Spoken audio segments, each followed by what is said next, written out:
Masih punya orang tua, yang nggak punya orang tua, susah, tidak bisa.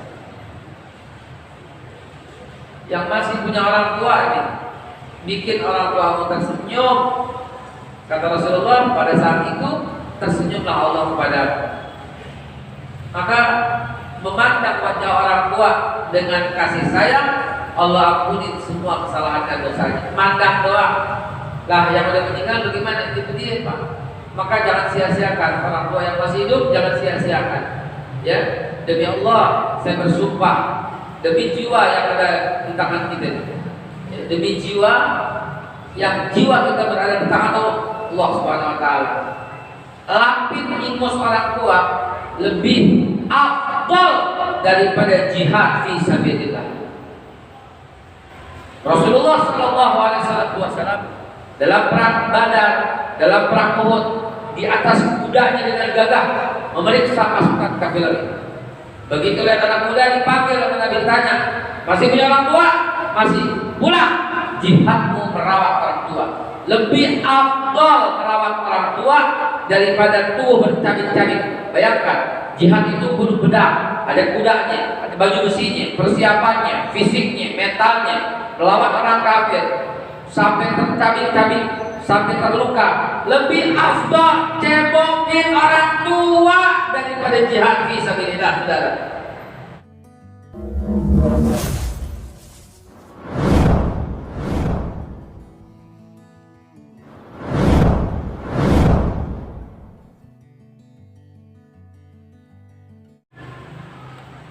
Bismillahirrahmanirrahim. La yadurru ma'asmihi syai'un fil ardi wala fis sama' wa huwa as-sami'ul 'alim. Bismillah, Rabbi Allah, hasbi Allah, tawakkaltu 'ala Allah, tawakkalna 'ala Allah, i'tasamna billah, wa waddu amrina ila Allah, ma syaa Allah, la quwwata illa billah. Bismillah, la haula wala quwwata illa billah. Bismillah, tawakkalna billah, bismillah, ta'asamna billah, bismillahi illallah, bismillahi azallah, bismillahi. Assalamualaikum warahmatullahi wabarakatuh. Waalaikumsalam warahmatullahi wabarakatuh. Innal hamdalillah wa syukurillah ala ni'matillah, wassalatu wassalamu ala rasulillah sayyiduna Muhammad Allahumma shalli wa sallim wa ala alihi wa azwajihi wa dzurriyyatihi wa ashabihi ajma'in, amma ba'du. Fa ya ibadallah, usikum wa nafsi bi taqwallah, faqad fazal muttaqun, faqad fazal man ittaqa. Fakot, maka sungguh telah faza, beruntung, menang, manin takoh, yang bertakwa. Berarti yang kalah yang nggak bertakwa, ya. Tetapi kalah dan menang dalam pandangan kita beda sama kalah dan menang dengan pandangan Allah Subhanahu wa Ta'ala. Hamzah bin Abdul Muttalib radhiyallahu anhu, menurut kita kalah atau menang? Kira-kira menurut kita kalah atau menang? Kira-kira Hamzah bin Abdul Muttalib, dan dia dirobek oleh Hindun binti Utbah bin Rabi'ah, diambil, dicopot jantungnya, hatinya digigit sama Hindun, kupingnya dipotong, digolongin jadi kalung, hidungnya gelumpung, dipotong. Itu Hamzah. Menurut kita ini menang atau kalah dalam kacamata kita? Kacamata kita sekilas ya Allah kesian. Kacamata kita ya Allah kesian, orang kan salah. Kacamata kita ya Allah kesian, dipotong hidungnya. Kacamata kita ya Allah kesian, dihukum 4 tahun. Salah. Kacamata kita, kacamata Allah nggak begitu, saudara. Paham dong maksud saya? Kalau tadi disebut paham dong. Karena kalau disebut YouTube-nya aja di dekton kalau disebut. Memang begitu. Kacamata kita kalah. memahami faqad faza man ittaqa. Diperhatiin itu kalimat tidak pernah saya lepas dalam khutbah Jumat maupun pembukaan. Bukan itu aja, biarin. Nggak paham sih maksudnya. Itu tauhid itu, akidah itu. Faqad faza fi fil madhi ditauhidkan dengan qad lagi. Faqad faza man ittaqa. Pasti beruntung dan menang yang bertakwa. Kacamata kita lihat orang kelaparan, umum, saatnya sembahyang lihat orang sembahyang lapar. Kacamata kita, kacamata Allah nggak begitu. Kacamata Allah menang itu Hamzah bin Abdul Muthalib, Sayyidus Syuhada bahkan julukannya. Pada waktu Arafah kita memperingati wafatnya Sayyidina Al-Husain. Masya Allah, nggak ada orang yang lebih sadis kematiannya ketimbang Sayyidina Husain. Nggak ada. Ini tentang gua ngomong begini dulu sih jangan dong. Tidak ada. Nih sih dipotong di sini sih. Penting cakep nih. Ya. Tidak ada yang lebih sadis kematian dalam sejarah kecuali kematiannya Imam Husain radhiyallahu anhu wa karramallahu wajhahu. Enggak ada. Yang wafat bukan cuma dia doang. Udah wafat dicabik-cabik, dikeroyok rame-rame, seluruh keluarganya, 72 orang keluarganya dibantai dalam waktu satu tempat, satu masa, satu waktu. Dan kepalanya dipotong, ditendang, ditusuk-tusuk kepalanya, diarak cuma kepalanya doang. Sementara badannya ditinggalkan di Karbala. Kepalanya ditusuk, diarak, dibawa dari Karbala sampai ke Syam. Menurut pendapat kita, Al-Husain kalah atau menang? Kalau kacamata kita beliau kalah. Tetapi kacamatanya Allah Subhanahu wa taala, ruhnya kembali kepada Allah, menjadi pemuda yang memegang kunci surga. Maka keturunan-keturunan daripada Sayyidina Al-Husain juga begitu. Sampai kepada para habaib yang dihinakan di Indonesia ini, daripada keturunan Al-Husain radhiyallahu anhu, daripada Sayyidatina Fatimah Zahra, daripada binti Rasulullah sallallahu alaihi wasallam juga begitu. Jadi yang kita lakukan ini adalah doa sebanyak-banyaknya kepada orang-orang yang terzalimi, orang-orang yang tersakiti. Sekaligus kita doa Allahumma kfinihim bima syi'ta. Apa kata segini doang? Hadis Bukhari wa Muslim. Allahumma ikfinihim, tapi digandeng. Allahumma ikfinihim. Ulangi. Allahumma ikfinihim. Allahumma ikfinihim. Allahumma ikfinihim. Allahumma ikfinihim. Allahumma ikfinihim. Allahumma ikfinihim. Allahumma ikfinihim. Allahumma ikfinihim. Allahumma ikfinihim. Bima syi'ta. Bima syi'ta. Bima syi'ta. Bima syi'ta. Allahumma ikfinihim bima syi'ta. Allahumma ikfinihim bima syi'ta. Hancur itu penguasa ketika pada zaman Bani Israel, ketika satu orang pemuda dizalimi oleh penguasa, dibawa ke laut, dibuang itu pemuda, ternyata kapalnya kelebu. Dibawa ke mana? Dibawa ke Algojo, ternyata pisaunya nggak bisa, Algojonya yang pingsan. Dibawa ke mana? Hancur semua, binasa. Itu karena doa satu kata itu. Hadis Bukhari wa Muslim tentang pemimpin yang zalim dalam kitab Riyadhus Shalihin. Allahumma kfinihim bima syi'ta. Itu yang kita bacakan. Niatkan kepada siapa? Kepada siapapun hakim yang tidak adil dalam mengambil keputusan di negara kita, saudara. Karena biang keroknya di situ. Kalau keputusan hakim adil, insya Allah kita doain. Tapi kalau keputusan hakim tidak adil, tunggu saja. Ribuan, ratusan ribu, jutaan para jamaah di seluruh Indonesia yang mukmin, yang muttaqin, yang memahami ini akan mendoakan kehinaan agar mendapat pelajaran dari Allah Subhanahu wa taala. Kalau ada, Ustaz. Kalau nggak ada, nggak apa-apa, nggak usah marah.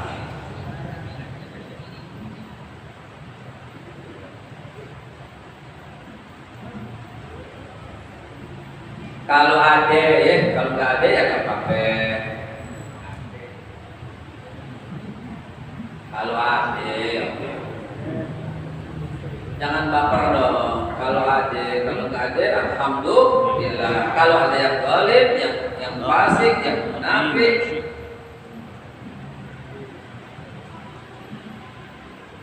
Baik, mari kita lanjutkan kaji kita. Tadi belum sama, tadi pembukaan. Sekarang baru mulai. Bismillahirrahmanirrahim. Tadi saya lihat ada poster di situ.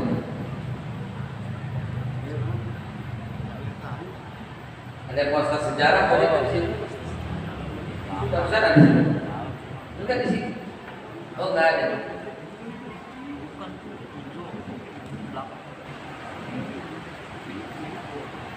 Nah, jazakumullah. Hadirin yang dimuliakan Allah Subhanahu wa taala.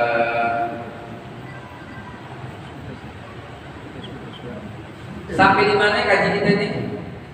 Yang kedua. Zaman pertama. Sampai di mana? Pertemuan kedua. Alhamdulillah. Jadi jangan sampai diputus ya. Bapak Ibu sekalian, hari ini zaman modern. Ini kalau nggak salah ini sama ya, Ri ya, sama Nur Yakin ya, barengan ya. Oh jadi materinya sama dong ya? Sama aja hari ini. Hadirin Allah Subhanahu wa taala, ini dibawa dong. Karena ini patokan materinya, jadi kita nggak ngacelak. Nggak ngacelak, kata orang Betawi bilang nggak ngacelak. Jadi urutannya ada. Ini patokannya Quran, dalilnya supaya kita bisa mengkaji sejarah berdasarkan Al-Qur'anul Karim. Ini pegang terus di tangan, bukan tiktokan lagi main, bukan. Tapi buka tafsir web, ada 11 kitab tafsir dalam satu ayat ini. Gitu. Tafsir yang mutakhir gitu. Misalnya hari ini kita bahas apa? Sampai bab 1 tentang Nabi Ibrahim. Maka kita buka surat ayatnya dari aneh, tinggal dibuka, ntar dibuka tafsir webnya. Yang lebih cakep lagi mana kalian? Ya, itu tafsir Smart Quran. Karena di situ lengkap tafsir Jalalain, tafsir Al-Maraghi, tafsir Ibnu Katsir, lengkap dalam satu gadget namanya Smart Quran. Cukup download, tapi mesti pegang Qurannya. Karena satu ayat kita kasih batu, ditembak, betul keluar semua ayatnya di sini. Kalau ini kan mesti ketik, gitu ya. Hadirin jadi lengkap, jadi kita nggak macam kemana-mana. Masih bab 1 pertemuan kedua. Bu,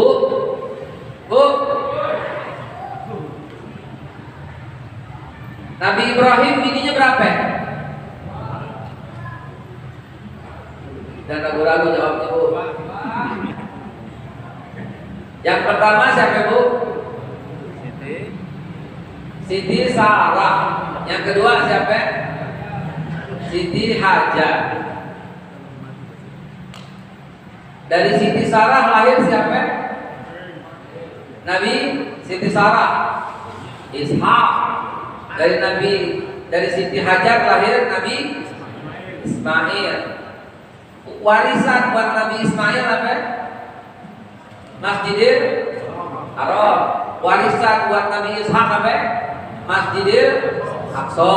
Jadi Masjidil Haram dan Masjidil Aqsa dibangun oleh Nabi Ibrahim. Jadi Masjidil Haram dan Masjidil Aqsa miliknya Nabi Ibrahim. Jadi Masjidil Haram dan Masjidil Aqsa milik orang Islam. Gitu ya. Itu dalil. Dalil ya. Wasiat Nabi Ibrahim Al-Baqarah 132.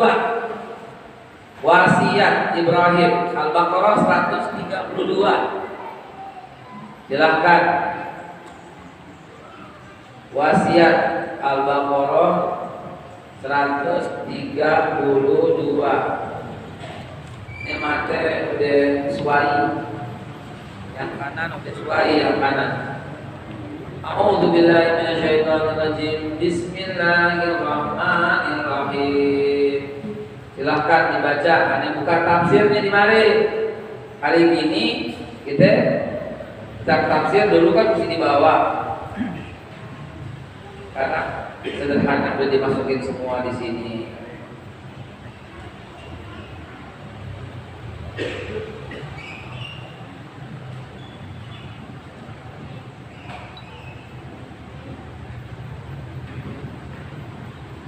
Silahkan.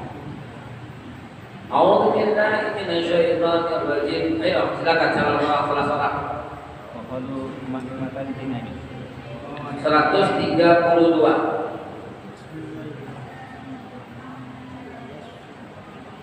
Wa wassa biha Ibrahim.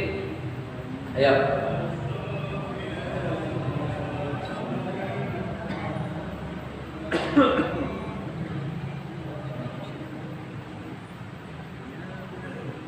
Kadang baca wa wassa biha Ibrahim banihi wa Yaqub ya baniya innallaha astafa lakumuddin fala tamutunna illa wa antum. Itu dia dalilnya. Nabi Ibrahim mewasiatkan ucapan itu kepada dua anaknya Ismail dan Ishak. Itu dalilnya barusan. Tafsir Al-Muyassar Kementerian Agama Saudi Arabia mengatakan artinya aja, dan telah mengajak Ibrahim dan Yakub kepada putra-putra mereka berdua supaya teguh di atas agama Islam. Tuh, jangan kalian nanti kadang-kadang beragama Islam. Tafsir Al-Mukhtasar Al-Markas Tafsir Riyadh di bawah pengawasan Syekh Dr. Salih bin Abdullah bin Umayyad. Ibrahim mewasiatkan ucapan itu kepada anaknya dan Yakub, sesungguhnya Allah telah memilih agama Islam buat kalian. Berdasarkan satu ayat ini, dan kita bongkar dari baru dua kitab tafsir, kurang, kalau kurang 3, ya. Zabdatul Tafsir min Fathil Qadir dari Syekh Dr. Muhammad Sulaiman Al-Asyar Al-Asqar, Mudarris Tafsir dari Universitas Islam Madinah. Hai anakku, sungguh Allah telah memilih agama ini bagimu, yaitu Allah memilihkan untuk kalian agama yang dibawa oleh Nabi Muhammad SAW nanti di akhir zaman. Ya, jangan kalian mati kecuali dalam memeluk agama Islam. Kalau tafsir dari Al-Markas Tadabbur di bawah pengawasan Syekh Profesor Dr. Umar bin Abdullah Al-Muqbil, ini profesor Fakultas Syariah dari Saudi Universitas Qasim, ditafsirkan dengan surat Yusuf ayat 38, ditafsirkan dengan surat Az-Zukhruf ayat yang ke-23, ditafsirkan lengkap Al-Kahfi ayat yang ke-82. Artinya apa? Memang semua nabi dalam agama Islam. Jadi kurang apa lagi pengertiannya Bapak Ibu sekalian, salah atau benar orang yang berkata Islam dibawa pertama kali oleh Nabi Muhammad? Salah benar? Banyak buku yang masih berkata demikian. Banyak buku yang masih berkata Islam dibawa pertama oleh Nabi Muhammad. Masih banyak buku yang berkata Islam yang dibawa Nabi Muhammad menyempurnakan agama-agama sebelumnya. Nggak boleh, saudara. Nggak boleh dikatakan demikian, nggak boleh. Kalau Islam dikatakan menyempurnakan agama-agama sebelumnya, maka berarti Islam agama paling belakang. Nggak berlaku dong ayat yang barusan kita baca.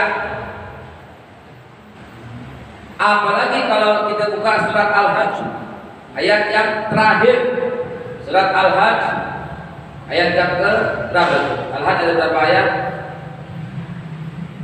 70 berapa? 2. 78, yang terakhir 78.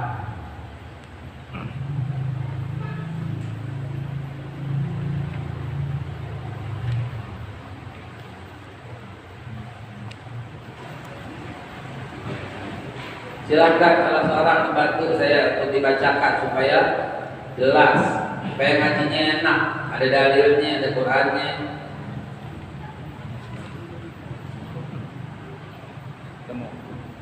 Fadhil. Al-Hajj 78. أعوذ بالله من الشيطان الرجيم بسم الله الرحمن الرحيم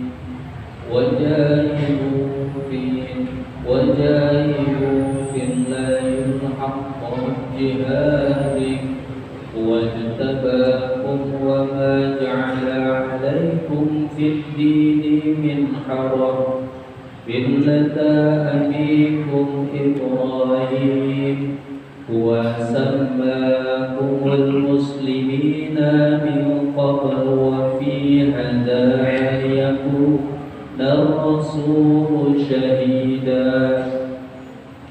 عليكم وتكونوا شهداء على الناس فأقيموا الصلاة وآتوا الزكاة واعتصموا بالله ومولاكم فنعم المولى ونعم النصير صدق الله العظيم. Artinya, dan berjihadlah kamu di jalan Allah dengan jihad yang sebenar-benarnya. Dia telah memilih kamu dan Dia tidak menjadikan kesukaran untukmu dalam agama. Ikutilah agama nenek moyangmu Ibrahim alaihissalam. Dia Allah telah menamakan kamu orang-orang muslim sejak dahulu. cakep ya. Jadi jangan lagi itu dengan ayat yang barusan kita baca, buku di sekolah nggak boleh diikutin. Wah Ustaz, biarin. Nggak boleh sembarangan ini tauhid. Nggak boleh kali-kali mesti tegas. Nggak boleh, itu mesti tegas. Yang mengatakan Islam agama paling belakang salah, ngawur, bertentangan dengan Al-Quran. Yang mengatakan Islam paling belakang menyempurnakan agama-agama sebelumnya salah dan bertentangan dengan Al-Quran. Karena Nabi Allah Ibrahim dan Nabi sebelumnya, barusan kita baca tafsirnya, Nabi Ibrahim bahkan sebelumnya wa wasammakumul muslimin min qabl, dan Allah telah menyebut kalian dengan Islam sejak dahulu.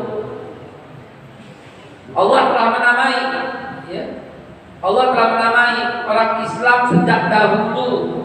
Bahkan kalau kita buka di kitab tafsir misalnya Kementerian Agama dari tafsir Al-Muyassar,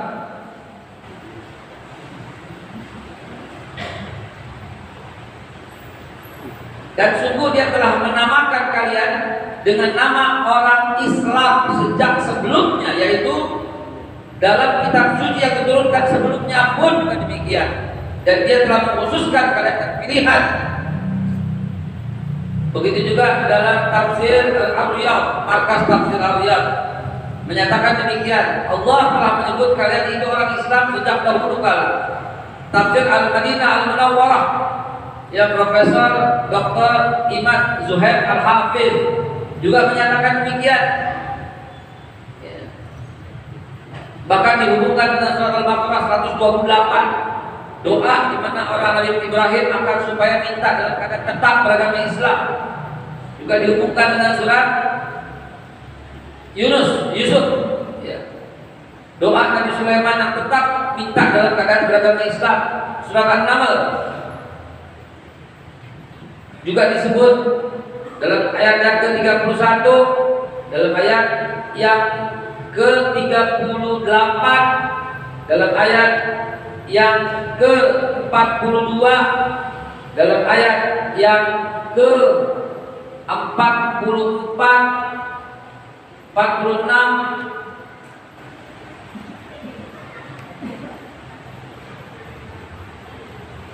dan seterusnya. Jadi udah cukup keyakinan kita mestinya Bapak Ibu sekalian. Maka sebagaimana yang saya sampaikan di pertemuan pertama, sekarang pertemuan kedua adalah bab 1, Islam di zaman Nabi Ibrahim. Begitulah Islam di zaman Nabi Ibrahim. Ya, lanjutan ayatnya yang tadi surat Al-Hajj, Ibrahim sholat, Ibrahim zakat. Ya, Nabi Ibrahim sholat, Nabi Ibrahim zakat, Nabi Ibrahim haji, Nabi Ibrahim berpuasa. Kama kutiba 'alal ladzina min qablikum, ya kan? Begitu juga anaknya Nabi Ibrahim yaitu Nabi Ismail dalam surat Maryam 55.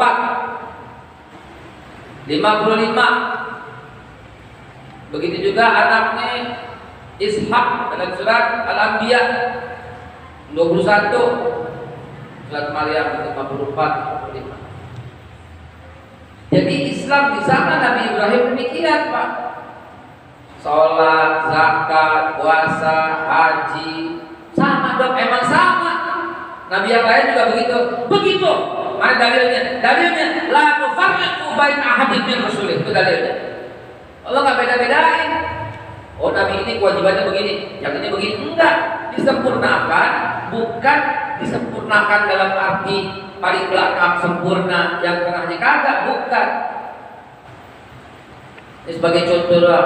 Sudah ketemu surat Maryam 54, 55. Ayo biar cepet yang pakai itu bacain artinya langsung yang pakai Quran. Jadi Anda langsung bisa ngomong tanpa membuang waktu untuk buka-buka ini. Ketemu 54, 55, baca. 54, 55. Hidupin dulu itu. Mic-nya dihidupin.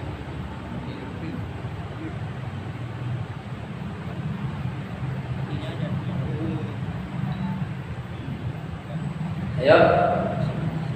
Hilang.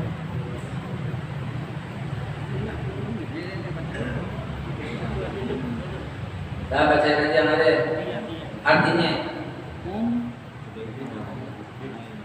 Ayo. Dan ceritakanlah Muhammad kisah Ismail di dalam kitab Al-Quran. Yeah.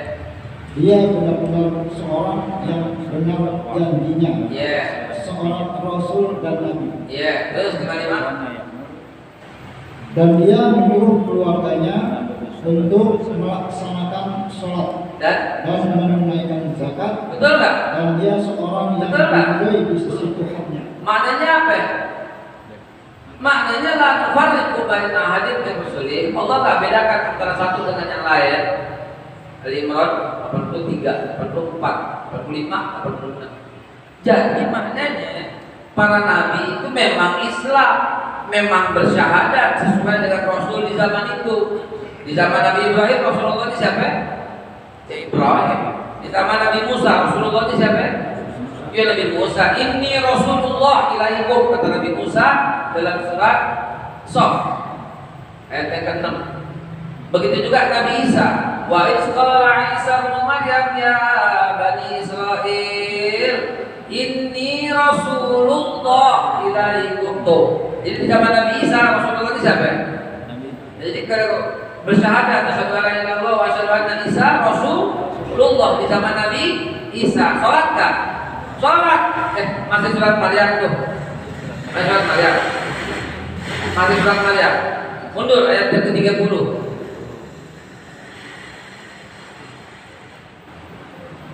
Waj'alni mubarakan aina ma kunt. Mundur ayat yang ke-30. Qala inni Abdullah. Dia Isa berkata, sesungguhnya aku hamba Allah. Dia memberiku kitab Injil. Injil ya, Dia Injil. menjadikan aku seorang nabi. 31. Ini mubarak aina ma kunt. Dan dia menjadikan aku seorang yang diberkahi mana saja aku berada. Dengarin terus. Dan dia memerintahkan kepadaku melaksanakan sholat dan menunaikan zakat. Tuh. Aku hidup. Nabi Isa aja syahadat, sholat, zakat, puasa nggak?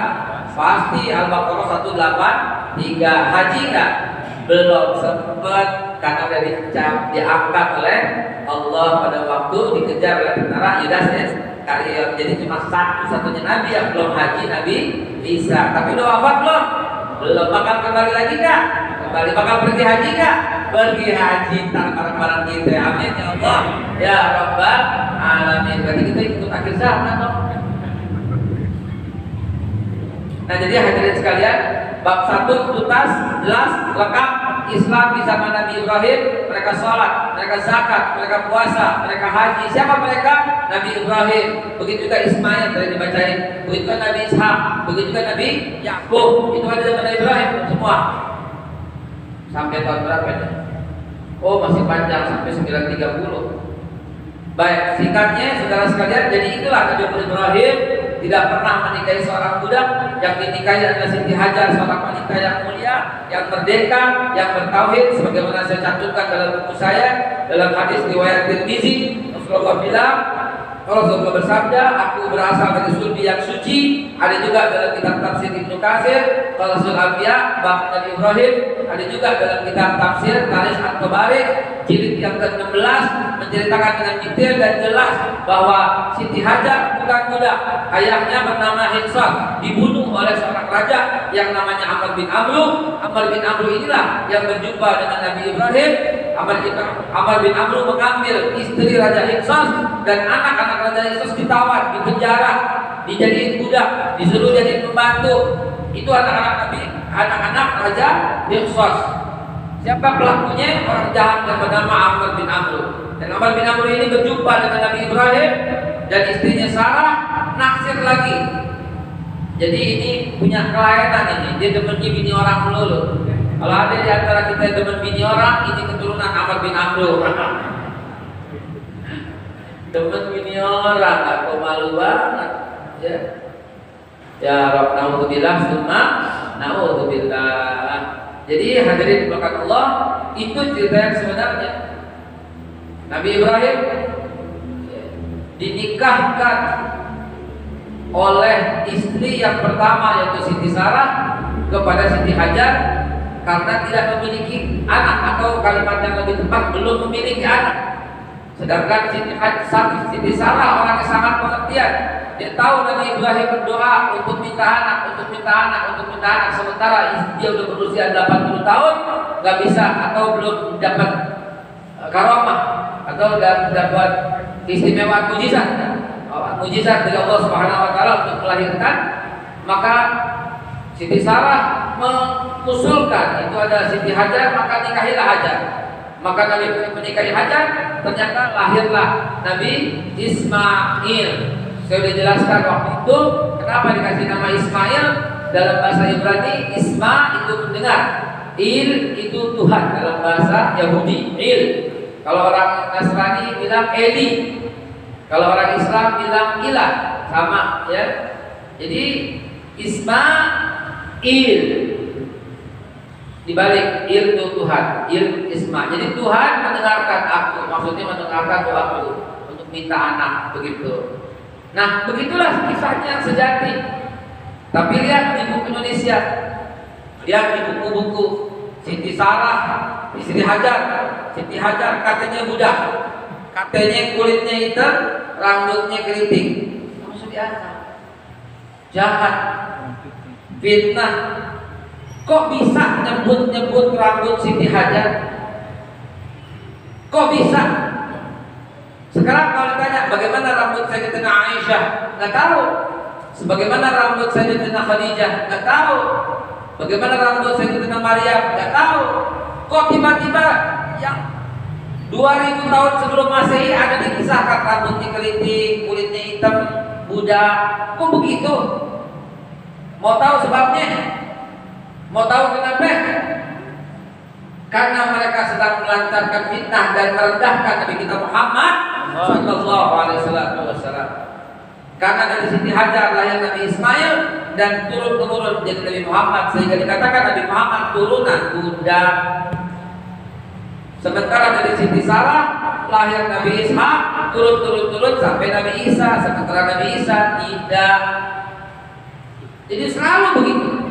Ini kerjaan orang-orang zindik, kerjaan orang-orang Zionis, ya, kerjaan orang-orang sunakul kerojo dan keronco-konconya. Allahumma ja'alna min hamazati syaitan, Allahumma qinihim bima syi'ta. Hadirin dimuliakan Allah Subhanahu wa taala, pahamilah sejarah. Insyaallah akidah akan nempel dengan sejarah. Akidah akan nempel terus, gak mudah diombak-ambingkan. Ada Islam baru, namanya Bahaullah. Itu si Mirza Ali Ibrahim, orang Syiah yang nggak dapat nama, yang nggak dapat imam, nggak dapat keturunan, dengki bikin agama baru namanya Islam Bahai 1844 gitu. Itu aja kita tahu. Tuh, ingkar sunnah, oh gitu. Syiah, oh mulainya segini. Kan kita jadi paham. Nanti kita bahas semua. Hadirin yang dimulakan Allah Subhanahu wa taala, cuma saya nggak lihat satupun orang yang pegang nih. Udah hafal lagi, saya ngaji nggak hafal bikin ya, mesti pegang jadi tahu. Di belakang sini catat, pulpen cetek catat, buka lagi catat, buka lagi catat. Ntar bilangin sama anak-anaknya, sini ngaji, anak-anak sini ngaji gitu. Jangan main tiktokan mulu. Pagi tiktokan, siang tidur, malam tiktokan, pagi bangun tiktokan. Lalu bilang sama kita, udah Pak, ntar semua akan indah pada waktunya. Bilang bangun, keong racun, tidur lu tuh ileran, bangun, gitu bilang. Mana bisa? Ya, semua indah pada waktunya, tapi malas nggak bisa. Ya. Jadi hadirin didoakan Allah, begitu mestinya. Ada ayat-ayat yang saya lontarkan tadi, ada kitab-kitab yang saya lontarkan tadi, ada lalu pegang ini sama anaknya. Nah, nih baca surat berapa itu? Ngintip sedikit. Buka surat ini, papa hafal dong, padahal PA-nya. Tulis ayat-ayatnya di mari, tulis ayat-ayatnya di mari, tulis. Jadi, ayo nah, tuh lihat gitu. Jadi anaknya, insya Allah kita bekelin. Dia si Aisyah, Aisyah, kawasan Aisyah.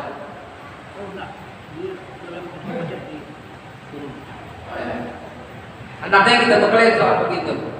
Jadi apapun kata gurunya, apabila gurunya berkata, oh semua agama sama, nggak bisa. Islam datang untuk menyempurnakan agama sebelumnya, nggak bisa, nggak nyambung. Islam itu pertama kali dibawa Nabi Muhammad, nggak bisa. Itu dari zaman Allah menciptakan Nabi Adam, Islam sudah ada. Ali Imran 19. Karena Allah yang bilang, Inna dina indallahil Islam. Agama di sisi Allah itu Islam. Jadi waktu Nabi Adam diutus ke dunia bersamaan dengan Islam. Kenapa? Karena Islam di sisi Allah Subhanahu wa taala. Dan Nabi Muhammad menceritakan Nabi Adam adalah orang yang pertama kali sholat subuh karena beliau turun di waktu subuh, dan sholatkan 2 rakaat sebelum subuh karena pahalanya menutupi seluruh bumi setelah isinya. Rakaatain qabla fajar, ya, khairun minad dunya wa ma fiha. Tuh, apalagi yang udah punya orang tua udah meninggal, ente cuma singkat selesai doain pahalanya buat orang tua yang sudah meninggal. Tuh dia. Kan 2 rakaat, bapak udah meninggal, ibu udah meninggal. Sebelumnya niat sholli fardhu, sholli sunnah, qobliya subhi. Rakaat ini mustaqbil qiblati ada adillahi ta'ala. Dalam hati hadirkan, ya Allah, pahalanya ini khairum minad dunya wa ma fiha. Ya Allah, rakaat pertama kami hadiahkan untuk ayah kami. Ya Allah, rakaat kedua kami hadiahkan untuk ibu kami. Terimalah ya Allah doa kami. Ini kan doa. Baru sholli, baru Allahu Akbar. Girang itu orang tua. Lagi tidur dibangunin oleh malaikat. Dibangunin. Nih ada hadiah dari anakmu. Ya Allah. Di alam barzah dikubur dibangunin oleh malaikat Munkar wa Nakir. Dibangunin untuk diberikan hadiah dari anaknya nih, gitu. Sementara kalau anaknya berbuat zalim, dibangunin juga dengan cara yang kasar, nih anakmu, gitu. Dan orang tua kayak nonton TV, apa kelakuan anaknya? Ulama-ulama terdahulu kalau ngajarin kita juga begitu. Dunia dan akhirat seperti TV dalam tabung kita. Kita nonton TV. Kita bisa lihat TV nggak? Bisa. TV bisa nggak lihat kita? Nggak bisa. TV kecil itu, TV segitu dunia. Yang di luar TV ini alam barzah. Jadi yang di alam barzah bisa lihat TV. Oh, dia begitu. Oh, dia begitu. Yang di TV nggak bisa lihat kita. Nah, orang tua bisa lihat kelakuan kita. Dilaporin. Tangisan kita yang merampak aja, orang tua malah tersiksa. Betul apa tidak? Hadis apa bukan? Sahih apa tidak? Apalagi orang narkoba, dilaporin tuh narkoba tuh, dipangkat lagi, bayangin tuh. Siapa itu yang namanya kurang ajar ke manusia itu? Iblis mencela Islam terus terusan. Sekarang diazab oleh Allah Subhanahu Wa Taala dunia dengan dihinakan. Ya, naudzubillah, tsumma naudzubillah. Jadi bahagiakan orang tua. Ya. Saya lupa nama sahabat Nabi Muhammad SAW yang menangis. Kenapa menangis? Saking rindunya dengan Allah Subhanahu Wa Taala. Kok apa Allah ya? Dia kepengen banget ya Allah, rindu banget ya Allah disebut. Apa kata Rasulullah? Masih punya orang tua, masih pulang. Bikin orang tua tersenyum, maka pada saat orang tua tersenyum, sesungguhnya Allah memandangmu dengan tersenyum. Ajib. Yang masih punya orang tua, yang nggak punya orang tua, susah, tidak bisa. Yang masih punya orang tua ini, bikin orang tuamu tersenyum. Kata Rasulullah, pada saat itu tersenyumlah Allah kepadamu. Maka memandang wajah orang tua dengan kasih sayang, Allah ampuni semua kesalahan dan dosanya. Mandang doang. Lah yang udah meninggal bagaimana? Itu dia, Pak. Maka jangan sia-siakan orang tua yang masih hidup, jangan sia-siakan. Ya, demi Allah saya bersumpah, demi jiwa yang ada di tangan kita, ya, demi jiwa yang jiwa kita berada di tangan Allah Subhanahu Wa Taala. Lapin ingus orang tua lebih afdal daripada jihad fi sabilillah. Rasulullah Shallallahu Alaihi Wasallam dalam perang Badar, dalam perang Uhud, di atas kudanya dengan gagah memeriksa pasukan kafir. Begitu lihat anak muda dipanggil oleh Nabi, ditanya, masih punya orang tua? Masih. Pulang. Jihadmu merawat orang tua. Lebih afdal merawat orang tua daripada tuh bercabik-cabik. Bayangkan, jihad itu bunuh pedang, ada kudanya, ada baju besinya, persiapannya, fisiknya, mentalnya, melawan orang kafir sampai tercabik-cabik, sampai terluka. Lebih afdal cebokin orang tua daripada jihad fi sabilillah, saudara. Maka yang masih punya orang tua jangan sia-siakan. Surga di tangan ketika orang tua redha sama kita. Jangan misah. Kalau bisa, jangan misah. Orang tua udah sakit-sakitan, justru sakit-sakitan jangan misah. Dekat terus. Kecuali orang tuanya bilang, lu jangan dimarahi deh, begitu. Tapi tiap hari kita datang.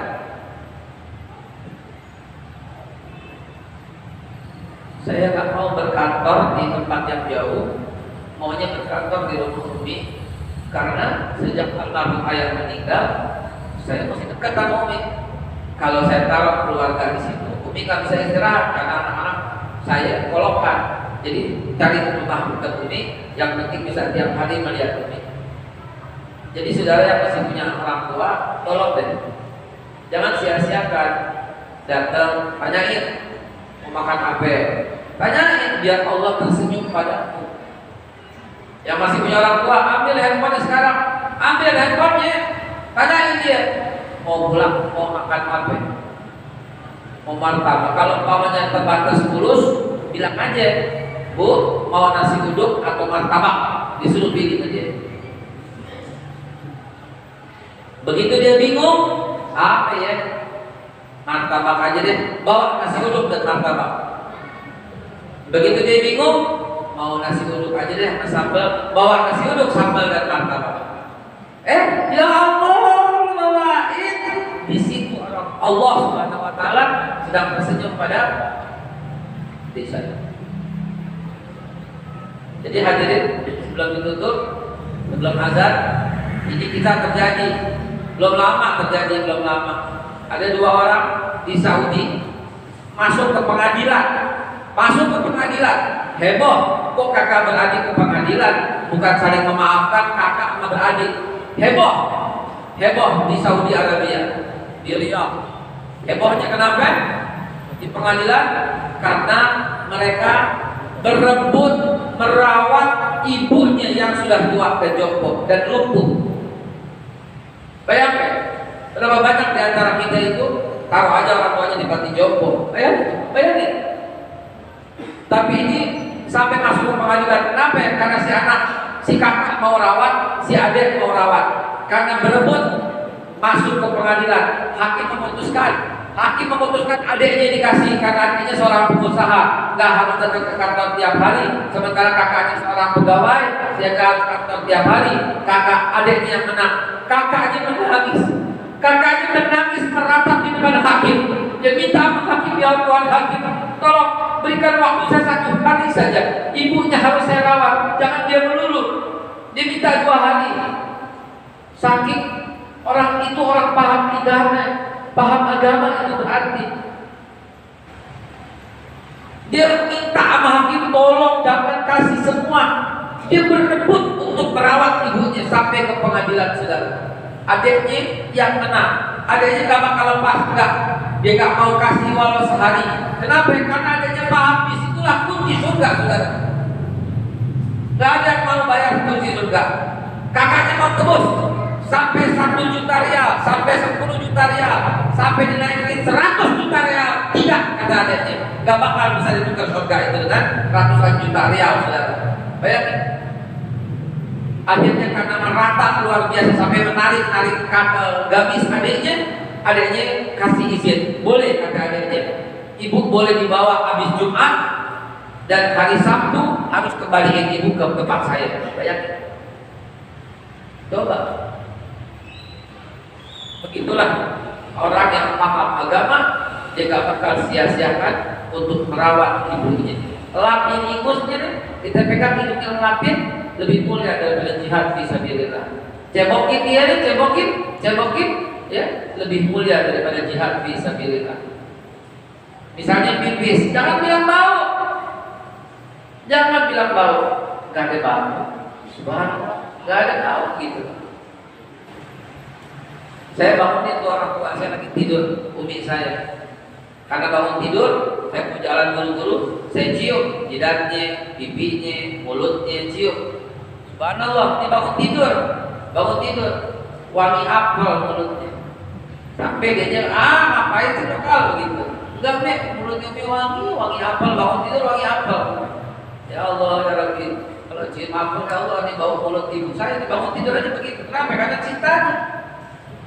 Begitu saudara sekalian. Kalau udah masuk waktu Isya, betul, kita ada tanya jawab. Buat azan Isya. Sallu ala Nabi Muhammad. Allahumma shalli alaihi wasallam. Coba yang ingin bertanya langsung saja, nanti kita setelah pertanyaan dan silakan. Pak Subhan, jangan gitu. Ini tempat. Di belakang.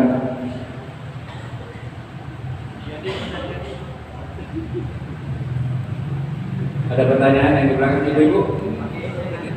Itu Pak.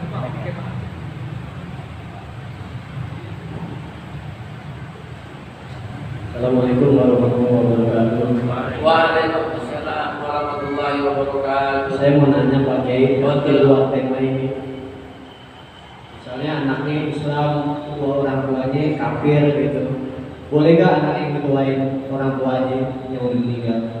Baik. Sebentar, saya tulis dulu.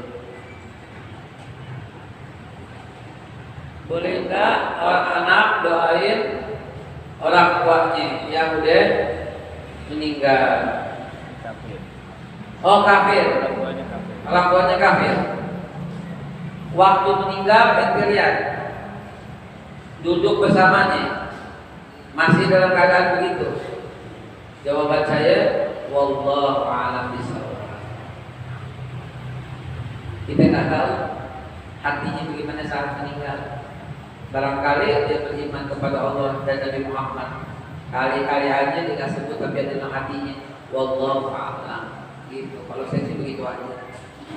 Doain Allah a'lam bishawab. Barangkali. Ya Allah, izinkan orang tua kami meminum air di telaga Kausar. Izinkan orang tua kami mendapat syafaat darimu ya Rasul. Doain. Kita nggak tahu wafatnya gimana kan? Ya. Siapa tahu menjelang ajal ada kata-kata La ilaha illallah Muhammad Rasulullah. Siapa tahu menjelang ajal demikian, maka dia akan dapat syafaat Rasulullah. Karena Rasulullah selalu berada dalam neraka sampai semua umatnya diangkat. Rasulullah masuk ke dalam surga Firdaus, hadis riwayat Imam Muslim. Itu Rasulullah gelisah sampai Rasulullah bilang keluar dari surga untuk mencari ya Allah, apa namanya, ummati Allah firmankan keluarkan dari api neraka siapapun di antara dalam api neraka yang mengucap asyhadu alla ilaha illallah wa asyhadu anna Muhammadan Rasulullah. Keluarin. Nah, siapa tahu ya Allah izinkan orang tua kami dapat syafaat dari Rasulullah sallallahu alaihi wasallam. Istighfar 100, 200, 300 ya. Salawat 100, mau tidur tuh 400 salawat, 400 minimum untuk tidur. Sampai ketiduran, jangan lupakan. Insyaallah dapat syafaat Muhammad sallallahu alaihi wasallam. Tetapi kalau orang tua masih hidup, wajib tetap hormat taat. Orang tuanya kafir, wajib taat, hormat taat, wajib patuh, nurut, taat. Orang tuanya zalim, wajib nurut, taat, patuh. Orang tuanya penyembah berhala, di rumahnya ada patung, tiap hari disembah, tetap wajib taat, patuh sama orang tua. Taat, patuh, nurut, tetap. Saat bin Abi Waqqas ibunya itu penyembah berhala, dan tetap saat bin Abi Waqqas menghormati, patuh sepatuh-patuhnya. Dan saat bin Abi Waqqas, kata Nabi itu masuk surga tanpa hisab. Yatlu alaikumul an rajulun min ahli jannah. Kata Nabi, rajul min ahli jannah itu saat bin Abi Waqqas. Kenapa? Karena taatnya kepada orang tua, padahal ibunya masih menjadi penyembah berhala. Jangan lupa ibunda dan istri daripada Abu Bakar Siddiq adalah seorang beragama Yahudi waktu belum dievakuasi. Baik, jangan salah pengertian ya. Dulu sebelum Islam ya, Yahudi ketika masih boleh nikah ya, ibunda daripada Siti Aisyah. Karena Abu Bakar istrinya 2, anaknya 4 ya. Satu Asma dan Abdullah, dan ibu yang satu lagi namanya Muhammad dan Aisyah. Anaknya 4 dari 2 istri. Ya, silakan tanya. Bismillahirrahmanirrahim. Assalamualaikum warahmatullahi wabarakatuh. Waalaikumsalam. Alhamdulillah ya. Senang sekali bisa lihat Bapak. Alhamdulillah saya juga. Saya langsung dari Nusa Tenggara Timur. Oh, Nusa Tenggara Timur. Masya Allah. Nah, yang ingin saya bertanya di sini. Ini salam samping Bapak Eskodan. Semoga cepat tahu. Di sini saya bertanya, bagaimana caranya saya ingin membahagiakan orang tua saya yang sudah tidak ada. Bahkan semasa hidup saya belum pernah melihat. Kakaknya ada? Paman ada paman? Ada. Pamannya ada? Adanya bapak, adanya ibu ada? Ada. Nah, kepadanya enggak? Karena adik-adik ibumu, kata Rasulullah, ibu. Kakak-kakak ibumu adalah ibu. Adik-adik bapakmu adalah bapak. Jadi paman itu dalam Islam seperti bapak kedudukannya. Tante itu dalam Islam seperti ibu kedudukannya. Menjadi wali. Iya dong. Gitu. Ibu saya udah meninggal, tapi adiknya ibu saya belum meninggal di kebun kacang 6. Saya panggilnya semua tuh, saya akui ibu saya. Saya tanya sama orang, siapa ibu saya? Oh masih ada, ibu saya. Adanya lagi masih ibu saya. Gimana saya mau mendoain mereka? Semasa itu mereka tidak pernah ini sama keluarga saya. Enggak apa-apa, doain, berbuat baik kepada mereka, sedekahin untuk ibu. Potong kambing, hadiahkan anak yatim, anak fuqara, al masakin untuk ibu. Bilang dari sebut nama ibu. Ya, gak bisa putus. Tetap wajib taat, menyembah berhala jadi mesti taat, tetap hormat, tetap taat, tetap sayang. Kalau udah meninggal gimana? Cari teman-temannya, cari saudaranya, cari tante, cari paman, hubungi mereka. Karena itu yang menggembirakan, kata Nabi Muhammad SAW. Doakan terus Rabbi ighfirli wa liwalidayya warhamhuma kama rabbayana shaghira.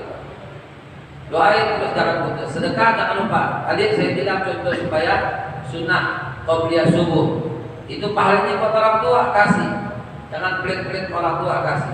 Maghrib tahlil, pahalanya buat orang tua yang sudah meninggal. Tahlil. Kirimkan suratul Fatihah 100 kali kalau perlu, 1000 kali kalau perlu. Kirimkan terus. Ampunkan ya Allah, ampunkan. Berjumpakanlah terus. Doakan. Kalau mau tidur, kirimkan Fatihah untuknya. Terutama dalam kalimat iyyaka na'budu wa iyyaka nasta'in, harus bisa membayangkan suasana sampai tidur, sampai mimpi berjumpa dengan orang tua. Sampai orang tua bisa menjumpaimu dalam mimpi-mimpi, insyaallah. Begitu caranya kalau orang tua itu meninggal. Assalamualaikum warahmatullahi wabarakatuh.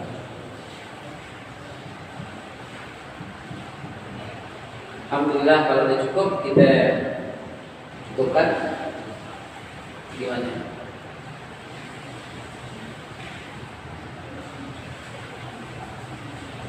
Baik ya, alhamdulillah rabbil alamin. Halallahu yakum ajmain. Allahu waffiq ila aqwamit thariq. A'udzu bikalimatillahi nanti min syarri ma khalaq. Subhanallahi wa bihamdihi asyhadu an la ilaha illa anta astaghfiruka wa atubu ilaik. Billahi taufiq wal hidayah. Wassalamualaikum warahmatullahi wabarakatuh.